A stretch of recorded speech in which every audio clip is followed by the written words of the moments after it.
Hello നമസ്കാരം എല്ലാവർക്കും learn ഫിസിക്സിൻ്റെ പുതിയൊരു വീഡിയോയിലേക്ക് സ്വാഗതം. അപ്പം കഴിഞ്ഞ ദിവസം നമ്മൾ പഠിച്ചത് system of particles and rotational മോഷൻ്റെ ഫസ്റ്റ് പാർട്ടായിരുന്നു, അതായത് ടോർക്ക് വരെ പഠിച്ചു അല്ലേ. അപ്പോൾ torque equals R cross F, tau equals D L by D T. ഈ രണ്ട് ഇക്വേഷനുമാണ് നമ്മൾ കഴിഞ്ഞ ദിവസം പഠിച്ചു നിർത്തിയത് അല്ലേ. Tau equals R cross F, tau equals D L by D T. അതിനകത്ത് L equals R cross P. പിന്നെ if tau equals 0, L is a constant. ഇത് കൺസർവേഷൻ ഓഫ് ആംഗുലാർ മൊമെൻറ്റം. ഇത്രയും കാര്യങ്ങളാണ് കഴിഞ്ഞ ദിവസത്തെ വീഡിയോയിലകത്ത് ഞാൻ പറഞ്ഞത് നിങ്ങളോട് അല്ലേ. അതിനകത്ത് ഈ ആർ ക്രോസ് എഫ് എന്ന് പറയുമ്പോൾ ഇത് ഈ രീതിയിലാണ് നിങ്ങൾക്ക് ക്രോസ് പ്രോഡക്റ്റ് ചെയ്യാനായിട്ട് ചോദിക്കുന്നത്. ഇപ്പോൾ ആറിൻ്റെ വാല്യൂ തന്നിരിക്കും. എങ്ങനെ? R equals 3i plus J minus 2k and F equals i minus 2j plus k. Then find out the value of torque acting on the system എന്ന് ചോദിക്കുകയാണ് എങ്കിൽ ആ സമയത്ത് നിങ്ങൾ ചെയ്യണം tau equals R cross F ആണ് formula. അപ്പോൾ എന്ത് ചെയ്യണം? അതിനകത്ത് ഐ ജെ കെ എന്ന് പറഞ്ഞിട്ട് ഈക്വേഷൻസ് ഇട്ട് ഐയുടെ താഴെ എന്തെഴുതുക? 3, ജെയുടെ താഴെ ഇതിൻ്റെ കോഎഫിഷ്യൻ്റായ 1, കെയുടെ താഴെ അടുത്ത കോഎഫിഷ്യൻ്റ് -2, എഫിന് താഴെ അതിൻ്റെ കോഎഫിഷ്യൻ്റ് 1, ജെയുടെ താഴെയായിട്ട് അതിൻ്റെ കോഎഫിഷ്യൻ്റ് -2, കെയുടെ താഴെ അതിൻ്റെ കോഫിഷ്യൻ്റായ 1 എഴുതിയിട്ട് നമ്മൾ ഇന്നലെ പറഞ്ഞതുപോലെ അതിനെ സോൾവ് ചെയ്തെടുക്കണം. മനസ്സിലായോ? അതുപോലെ തന്നെ എല്ല് ചോദിക്കുകയാണ്. ഇതിലിപ്പോൾ ആറും പിയും ആണ് തന്നേക്കുകയാണെങ്കിൽ എല്ല് കാണാനായിട്ട് എന്ത് ചെയ്യുക? ആർ ക്രോസ് പി കണ്ടുപിടിക്കുക. ഓക്കെ, അപ്പോൾ ഇതൊക്കെയാണ് ഇതിനകത്ത് നമ്മൾ ഇന്നലെ പറഞ്ഞ കാര്യങ്ങൾ. അടുത്ത് ഇന്ന് നമ്മൾ ആദ്യം പഠിക്കുന്നത് അതായത് റിവൈസ് ചെയ്യുന്നത് equilibrium of a rigid body. Equilibrium of a rigid body എന്ന് പറഞ്ഞാൽ എന്താണ്? ഒരു ബോഡി ഇക്വിലിബ്രിയത്തിലാവുക. ഇക്വിലിബ്രിയം എന്ന് പറഞ്ഞു കഴിഞ്ഞാൽ മൂവ് ചെയ്യാത്തൊരവസ്ഥയിൽ നിൽക്കുക. നമ്മൾ ഫോഴ്സ് ഒന്നും കൊടുത്തില്ല എങ്കിലും മൂവ് ചെയ്യാതെ നിൽക്കും. പക്ഷെ അത് പറഞ്ഞിട്ട് കാര്യമുണ്ടോ? ഇല്ല. ഇപ്പോൾ നമ്മൾ ഞാൻ ഇവിടെ നിന്നുകൊണ്ട് ഈ ഓബ്ജക്റ്റിനെ, അതായത് ഈ ഇരിക്കുന്ന പെന്നിൻ്റെ ക്യാപ്പിനെ ഞാൻ ഇവിടുന്ന് ഇങ്ങോട്ട് തള്ളുകയാണ്. ഒരു ഫോഴ്സ് കൊടുത്തിട്ട് സപ്പോസ് 2 ന്യൂട്ടൺ ഫോഴ്സ് കൊടുക്കുകയാണ്. അപ്പോൾ തന്നെ 2 ന്യൂട്ടൺ ഫോഴ്സ് കൊടുത്ത് വേറൊരാൾ അവിടെ നിന്ന് ഇങ്ങോട്ട് തള്ളുകയാണ്. അങ്ങനെയാണെങ്കിൽ ഇതിന് ഇതിൽ അനുഭവപ്പെടുന്ന ടോട്ടൽ ഫോഴ്സ് എന്തായിരിക്കും? 0 ആയിരിക്കും അല്ലേ. അത് മൂവ് ചെയ്യില്ല. ഒരാൾ ഒരു ഫോഴ്സ് അങ്ങോട്ട് കൊടുക്കുന്നു, അതേ എമൗണ്ട് ഓഫ് ഫോഴ്സ് അവിടെ നിന്ന് ഇങ്ങോട്ട് തരികയാണെങ്കിൽ അതിനകത്ത് ടോട്ടൽ ഫോഴ്സ് ഉണ്ടാവുമോ? ഇല്ല. ടോട്ടൽ ഫോഴ്സ് 0 ആയിരിക്കും. അപ്പോൾ അതാണ് ഇക്വിലിബ്രിയത്തിനകത്തുള്ള ഒരു condition. Total force acting on the total force or net force, total അല്ലെങ്കിൽ എന്ത് പറയാം? net force acting on the system is 0. on the system is 0. അപ്പോൾ ഒരു സിസ്റ്റത്തിൽ ആക്ട് ചെയ്യുന്ന നെറ്റ് ഫോഴ്സ് 0 ആണെങ്കിൽ നമുക്ക് എന്ത് പറയാം? ആ സിസ്റ്റം ഇക്വിലിബ്രിയത്തിലാണെന്ന് പറയാം. ഓക്കെ, പിന്നെ അടുത്ത് വേറൊരെണ്ണം പറയുന്നത് total torque acting on the system. Okay, total torque ആയിട്ട്, ടോർക്ക് എന്ന് പറഞ്ഞാൽ എന്താണ്? റൊട്ടേഷണൽ ഇഫക്റ്റ് ഉണ്ടാക്കുന്ന ഫോഴ്സ് അല്ലേ. ആ ടോട്ടൽ ടോർക്ക് 0 ആണെങ്കിലും ടോട്ടൽ ടോർക്കും 0 ആയിരിക്കണം, ടോട്ടൽ ഫോഴ്സും 0 ആയിരിക്കണം. അങ്ങനെയാണെങ്കിലാണ് നമുക്ക് എന്ത് പറയാം? ഒരു റിജിഡ് ബോഡി ഇക്വിലിബ്രിയത്തിലാണ് എന്ന് പറയാം. ഓക്കെ, ഇതിന് തന്നെ നമുക്ക് ഇക്വേഷൻ എഴുതുമ്പോൾ F1 plus F2 plus etcetera plus Fn is equal to 0. Same way tau 1 plus tau 2 plus etcetera plus tau n equals 0. ഈ രണ്ട് കേസിൽ നമുക്ക് പറയാം. അപ്പോൾ എന്താണ്? ഇത് രണ്ടുമാണ് equilibrium of a rigid body. Rigid ബോഡിയുടെ ഇക്വിലിബ്രിയം കണ്ടുപിടിക്കാനുള്ള ഫോർമുല. ഓക്കെ, ഇനി അടുത്ത് നമ്മൾ പഠിക്കുന്നത് ഇതേ നോക്കിയേ. എനിക്ക് ഈ ക്യാപ്പ് ഒന്ന് തുറന്നെടുക്കണം. ഇപ്പോൾ ഇത് ടേൺ ചെയ്ത് തുറക്കുന്നതാണെന്ന് വെച്ചോളൂ. ഇങ്ങനെ തുറക്കുന്ന സംഭവമാണെന്നുണ്ടെങ്കിൽ എനിക്കിത് തുറന്നെടുക്കണമെങ്കിൽ ഞാൻ എന്താ ചെയ്യേണ്ടത്? ഫോഴ്സ് കൊടുക്കണം ആണല്ലോ. ഞാൻ ഇവിടെയും കൊടുക്കുന്നു ഒരു ഫോഴ്സ്, ഇവിടെയും കൊടുക്കുന്നു. ഓക്കെ, ഇത് ടേൺ ചെയ്യാനായിട്ട്. ഓക്കെ, ടേൺ ചെയ്യാനായിട്ട് കൊടുക്കുന്നത് എങ്ങനെയാണ്? ഇതിനെ ടേൺ ചെയ്യിക്കണമെങ്കിൽ 2 ഫോഴ്സ്. അപ്പോൾ ഈ വിരൽ, അതായത് ഈ പെരുവിരൽ കൊടുക്കുന്ന ഫോഴ്സ് എങ്ങോട്ടാണ്? ഈ ഡയറക്ഷനിലോട്ടാണ്. മറ്റേ ഫോഴ്സ്, അതായത് രണ്ടാമത്തെ വിരൽ കൊടുക്കുന്നത് ഏത് ഡയറക്ഷനിലോട്ടാണ്? ഓപ്പോസിറ്റ് ഡയറക്ഷനിലോട്ടാണ് ആണല്ലോ. ഇതിനെ ഞാൻ ഇങ്ങോട്ട് വലിക്കുന്നു, ഇതിനെ ഇങ്ങോട്ട് വലിക്കുന്നു. ആണേ. അപ്പോൾ ഒരു ഫോഴ്സ് ഈ ഡയറക്ഷനിലോട്ട് പോകുന്നു, വേറൊരു ഫോഴ്സ് ഈ ഡയറക്ഷനിലോട്ട് പോകുന്നു ആണല്ലോ. രണ്ട് ഫോഴ്സ് രണ്ട് ഡയറക്ഷനിലോട്ട് ആക്ട് ചെയ്യാണ്. അപ്പോൾ അതിൻ്റെ ലൈൻ ഓഫ് ആക്ഷൻ, അതായത് ഇത് ഞാൻ രണ്ടുകൂടെ ഇങ്ങനെ കൊടുക്കുകയാണെങ്കിൽ അത് നെറ്റ് ഫോഴ്സ് 0 ആയിട്ട് പോകും. പക്ഷേ ഒരു ഫോഴ്സിൻ്റെ ഡയറക്ഷൻ ഇവിടെ നിന്ന് ഇതാണ്, ഞാൻ ഇങ്ങനെ വലിക്കുക എന്ന് പറയുമ്പോൾ ഓക്കെ, ഒരു ഫോഴ്സ് അങ്ങോട്ട് കൊടുക്കുകയാണ്, മറ്റേ ഫോഴ്സ് ഇങ്ങോട്ടാണ്. രണ്ടിൻ്റെയും ലൈൻ ഓഫ് ആക്ഷൻ, ഇതിനെ എക്സ്റ്റെൻഡ് ചെയ്താൽ എപ്പോഴെങ്കിലും ഇതിൽ തട്ടുമോ? ഇല്ലല്ലോ. ഇതിനെ എക്സ്റ്റെൻഡ് ചെയ്താൽ എപ്പോഴെങ്കിലും ഇതിൽ തട്ടുമോ? ഇല്ലല്ലോ. അപ്പോൾ അത് രണ്ടും ആക്ട് ചെയ്യുന്നത് രണ്ട് പോയിന്റിലാണ്. ഒരെണ്ണം ഇങ്ങോട്ട് ആക്ട് ചെയ്യുന്നു, മറ്റത് ഇങ്ങോട്ട് ആക്ട് ചെയ്യുന്നു. Have different lines of action. Two equal and opposite forces which is having a different line of action will constitute a couple. അപ്പോൾ കപ്പിൾ എന്ന് പറഞ്ഞാൽ എന്താണ്? ഒരു equal and opposite forces, equal ആണ്, അത് ഓപ്പോസിറ്റും ആണ്. പക്ഷേ അത് ആക്ട് ചെയ്യുന്നത് എങ്ങനെയാണ്? Different line of action. ഇതിൻ്റെ ലൈൻ ഇങ്ങോട്ടും ഇതിൻ്റെ ലൈൻ ഇങ്ങോട്ടും. അങ്ങനെയാണെങ്കിൽ that will cause A rotational effect. Okay, a couple will give us a rotational effect in which two equal and opposite forces which is having different line of action. ഇങ്ങനെയുള്ള different lines of action ഉള്ള ആ equal and opposite ഫോഴ്സിനാണ് നമ്മൾ എന്ത് പറയുന്നത്? Couple എന്ന് പറയുന്നത്. Clear ആയോ? Couple is two equal and opposite forces which is having different lines of action. Okay, so അതാണ് നമുക്ക് എന്ത് ക്രിയേറ്റ് ചെയ്യുന്നത്? റൊട്ടേഷണൽ ഇഫക്റ്റ് ക്രിയേറ്റ് ചെയ്യുന്നത്. ഇത് ക്ലിയർ ആയോ? അടുത്ത് നമ്മൾ ഇതിനകത്ത് പഠിക്കുന്നത് സെൻറ്റർ ഓഫ് ഗ്രാവിറ്റി.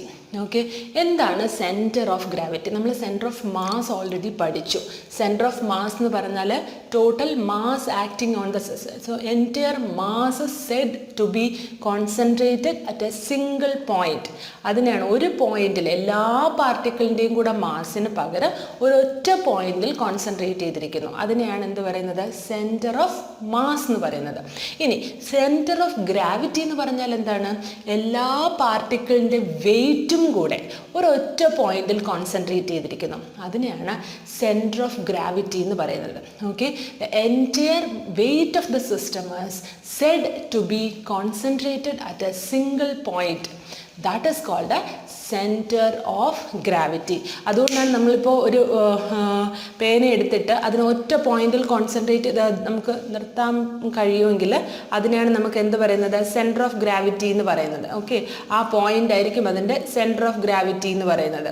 നമുക്ക് ഇപ്പോൾ എനിക്ക് ഇപ്പോൾ ഈ പേന ഇങ്ങനെ കോൺസെൻട്രേറ്റ് ചെയ്ത് നിർത്താൻ പറ്റുന്നില്ലേ സെൻറ്റർ ഓഫ് മാസിൽ? അതിനെയാണ് അതിൻ്റെ, ഇതിപ്പോൾ റോൾ ചെയ്യുന്നത് കൊണ്ടാണ് അത് കറക്റ്റായിട്ട് വരുന്നത്. നിങ്ങളിപ്പോൾ ഒരു സ്കെയിൽ എടുത്തിട്ട് കറക്റ്റ് 7.5 നിങ്ങളിങ്ങനെ നിർത്തുകയാണെങ്കിൽ അതിനെ അവിടെ നമുക്ക് ഒരു പെർട്ടിക്കുലർ പോയിന്റിൽ നമുക്കതിനെ പിടിച്ച് നിർത്താൻ പറ്റും അല്ലേ? അപ്പോൾ അതിനെയാണ് എന്ത് പറയുന്നത്? Centre of gravity. Entire weight of the system is said to be concentrated at a single point. That is called a centre of gravity. അടുത്ത് നമ്മൾ പറയുന്നത് പ്രിൻസിപ്പിൾ ഓഫ് മൊമെൻറ്റ്സ്. ഓക്കെ, എന്താണ് principle of moments? Okay, principle of moments പറയുന്നത് ഒരു rigid body rotational ഇക്വിലിബ്രിയത്തിലാണ് എങ്കിൽ അതിന് ഒരു ഫിക്സ്ഡ് പോയിൻറ്റുമായിട്ട് അതിനുണ്ടാകുന്ന മൊമെൻറ്റ്സ് ഓഫ് ഫോഴ്സ്. ഓക്കെ, ഒരു റിജിഡ് ബോഡി ഇക്വിലിബ്രിയം കണ്ടീഷനിലായിരിക്കണം എന്നുണ്ട് എങ്കിൽ എന്ത് ചെയ്യണം? ഒരു ഫിക്സ്ഡ് പോയിന്റിൽ നിന്ന് വിത്ത് റെസ്പെക്റ്റ് ആയിട്ട് അതിൽ അനുഭവപ്പെടുന്ന ഫോഴ്സിൻ്റെ മൊമെൻറ്റ് ഓഫ് ഫോഴ്സസ് എന്ന് പറയുന്നത് എന്താണ്? Torque. Okay, that should be equal to 0. ഇപ്പോൾ ഇതാണ് ദ സീസോ.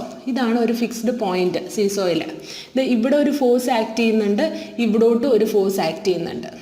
അതിൽ റൊട്ടേഷണൽ ഇക്വിലിബ്രിയത്തിലാണെന്നുണ്ട് എങ്കിൽ എന്താ ചെയ്യേണ്ടത്? ഈ ഡിസ്റ്റൻസ് D1, ഇത് F1 എന്ന് പറയുന്ന ഫോഴ്സ് മുകളിലോട്ട് ആക്ട് ചെയ്യുന്നു, ഇത് D2. ഓക്കെ, അപ്പോൾ ഇത് അല്ലെങ്കിൽ F2 എന്നായിക്കോട്ടെ. F1 D1 minus F2 d2 എന്ന് പറയുന്നത് ഈക്വൽ ടു 0 ആയിരിക്കും if the rigid body is in equilibrium. അപ്പോൾ ഒന്നുകൂടെ പറഞ്ഞു തരാം, ഒരു ഫിക്സ്ഡ് പോയിന്റിനനുസരിച്ച് നോക്കുമ്പോൾ ഒരു റിജിഡ് ബോഡി ഇക്വിലിബ്രിയത്തിലാണോ എന്ന് പറയണമെങ്കിൽ അതിൻ്റെ മൊമെൻറ്റ് ഓഫ് ഫോഴ്സസ് എന്ന് പറഞ്ഞാൽ എന്താണ്? ടോർക്ക് d1 ഇൻറ്റു F1, ഇവിടെ d2 ഇൻറ്റു F2, അതിൻ്റെ നെറ്റ് ഫോഴ്സ് എന്ന് പറയുന്നത് ഈക്വൽ ടു 0 ആയിരിക്കണം. ഇതാണ് principle of moments. So principle of moment states that a rigid body will be in equilibrium if all the moments of force acting on the rigid body is about a fixed point is equal to 0. ഒന്നുകൂടെ പറഞ്ഞുതരാം. Principle of moment states that for a rigid body, if it is in rotational equilibrium, the algebraic sum of moments of forces acting on the system with respect to a fixed point is equal to 0.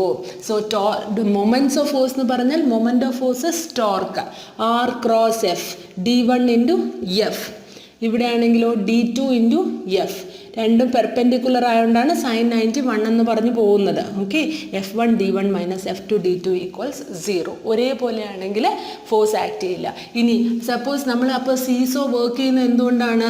ഇത് നോക്കിയേ, നമ്മളിപ്പോൾ ഒരു കുഞ്ഞ് ഇങ്ങോട്ടും മറ്റേ കുട്ടി ഇങ്ങോട്ട് തന്നെയാണ് ഫോഴ്സ് ആക്ട് ചെയ്യുന്നത് അല്ലേ? പക്ഷേ ആ ഫോഴ്സ് എന്ന് പറയുന്നത് F1 d1 എന്ന് പറയുന്നത് F2 d2, F1 d1 ഇത് F2 d2. Okay, F1 d1 is not equal to F2 d2 ആകുമ്പോഴത്തേക്കുമാണ് എന്താവുന്നത്? റൊട്ടേഷണൽ ഇഫക്റ്റ് ഉണ്ടാവുന്നത്. മനസ്സിലായോ? ഇതാണ് റൊട്ടേഷണൽ ഇക്വിലിബ്രിയത്തിൽ പറയുന്ന പ്രിൻസിപ്പിൾ ഓഫ് മൊമെൻറ്റ്സ്. ഓക്കെ, അടുത്ത് നമ്മൾ പഠിക്കുന്നത് moment of inertia. Moment of inertia already നിങ്ങൾ പഠിച്ചതാണ്. എപ്പോഴും എനിക്ക് പഠിക്കുന്നതെന്നാണ് പറഞ്ഞത്. നിങ്ങൾ റിവൈസ് ചെയ്യാൻ പോകുന്ന ചാപ്റ്റർ പോർഷൻ എന്ന് പറയുന്നത്. Okay, moment of inertia I എന്ന് പറഞ്ഞാൽ mass into k square. Okay, ഇതാണ് formula. I is equal to mk square. m എന്ന് പറഞ്ഞാൽ റിജിഡ് ബോഡിയുടെ മാസ്.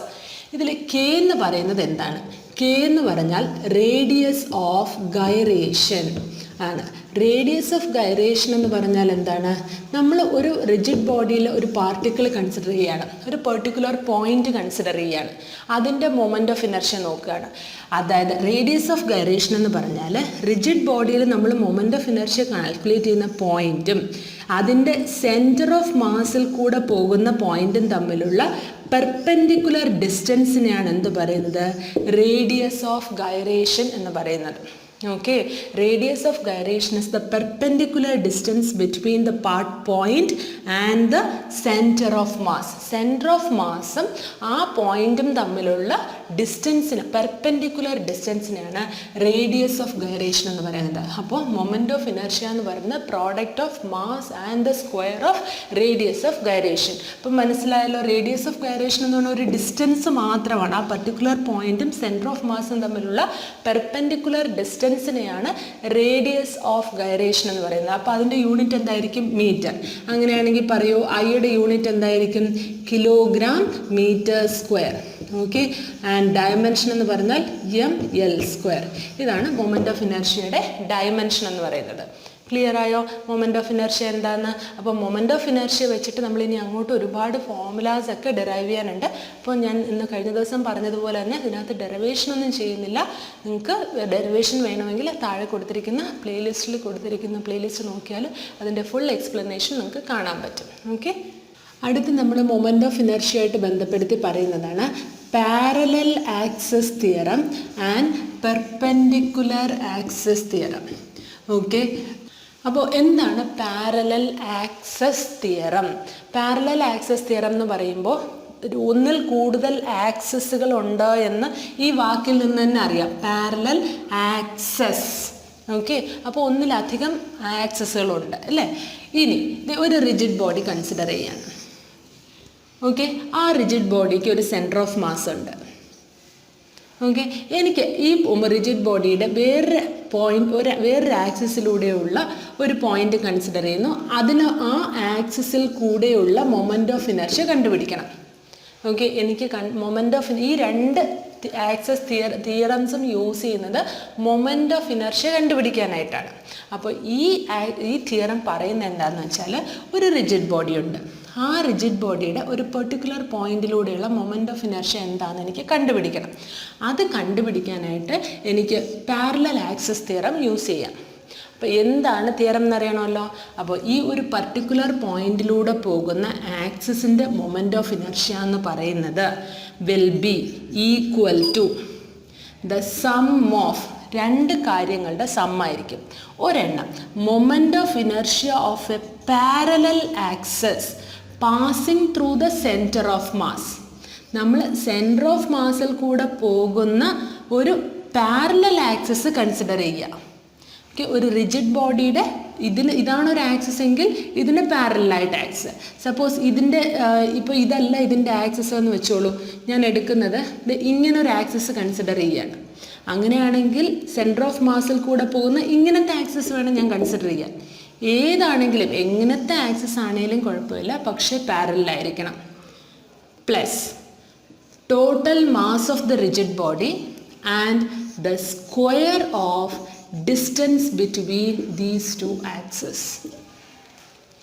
മനസ്സിലായോ? ഇതാണ് parallel axis theorem. Parallel axis theorem of a rigid body states that it is the sum of moments of inertia of moment of inertia of a parallel axis which is passing through the center of mass and the product of mass of the rigid body and the square of the distance between them. Okay, I is equal to ICM plus ME square. അടുത്ത നമ്മൾ പറയുന്നത് perpendicular axis theorem. Okay, perpendicular axis തിയറത്തിനകത്ത് ഒരു plane ലാമിനയാണ് ഞാൻ consider ചെയ്യുന്നത്. Plain lamina എന്ന് പറഞ്ഞാൽ എന്താണ്? ഡിസ്ക് അല്ലെങ്കിൽ ഒരു പ്ലെയിൻ, ഏതെങ്കിലും ഒരു പ്ലെയിൻ ആണ് കൺസിഡർ ചെയ്യുന്നതെങ്കിൽ ആ പ്ലെയിൻ കൺസിഡർ ചെയ്യുമ്പോൾ ആ പ്ലെയിൻ ഇപ്പം ഞാൻ ഈ കൈയാണ് കൺസിഡർ ചെയ്യുന്നതെന്ന് വെച്ചോളൂ. അപ്പോൾ അതിനകത്തുള്ള ഒരു മൊമെൻ്റ് ഓഫ് ഇനർഷ്യ കണ്ടുപിടിക്കാനായിട്ട് അതിൻ്റെ ഇതിൽ പ്ലെയിൻ ആകുമ്പോൾ അതിന് രണ്ട് ആക്സസ് ഉണ്ട്. ഇതിന് മുകളിലൂടെ ഒരു പെർപെൻഡിക്കുലർ ആക്സസും കൺസിഡർ ചെയ്യാം അല്ലേ. അപ്പോൾ ഇപ്പോൾ രണ്ട് ആക്സസ് എക്സും വൈയും ഈ പ്ലെയിനിന് മേലിൽ കിടക്കുന്ന, ഇവിടെ എക്സ് ആക്സസും വൈ ആക്സസും ഇതാണ്. എന്നാൽ ഇസഡ് ആക്സസ് എന്ന് പറയുന്നത് ഇതിന് പെർപെൻഡിക്കുലർ ആയിട്ടുള്ള മൂന്നാമത്തെ ആക്സസ് ആയിരിക്കുമല്ലോ. അപ്പോൾ ആ ആക്സസ് ഇങ്ങനെ പോകുന്നു.